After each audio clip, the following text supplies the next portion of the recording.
Hey y'all, my name is Joey Shea. I'm the manager of North American Sustainability here at Interface, and I'm really excited to meet you all here in the showroom. You know, if you know our brand, that we've been taking sustainability seriously for over 30 years. We're pursuing being carbon negative as a company by 2040, our new mission around sustainability. So join us and we'll check it out.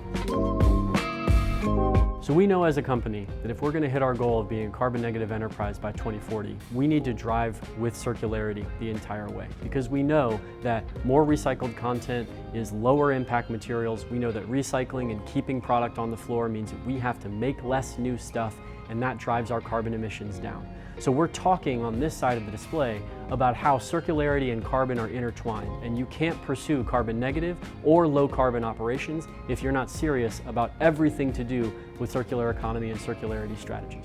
So the examples that we have in the display here show you not only high recycled content examples, including things like yarn. You probably know the EcoNil partnership that Interface helped to found with Aquafil, one of the most significant innovations in our own supply chain in the last 30 years of sustainability pursuit that we have gone through, but also examples of, again, bio-based ingredients. So we're talking about some of the precursors to the raw material that we use across the portfolio. This includes carpet, LVT, and rubber. And on the rubber side, we have natural rubber down there, one of the most sort of intuitive examples of a bio-based ingredient in their portfolio. But I'm really proud to explain how this connects to the carbon goal, because what I'm standing on right now is our first prototype for carbon negative rubber. That means cradle to gate, raw material extraction through final manufacturing stage.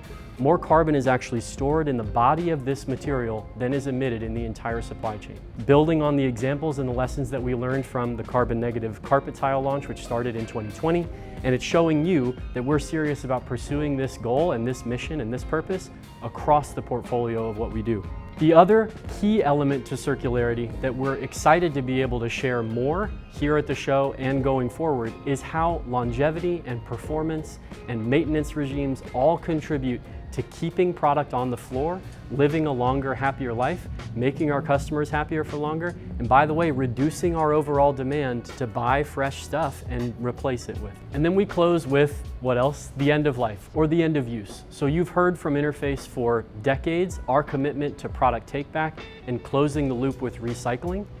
That's our re-entry program, which now covers everything that we sell everywhere in the world. We are committed to taking product back so that we can at least manage the end of life as responsibly as possible.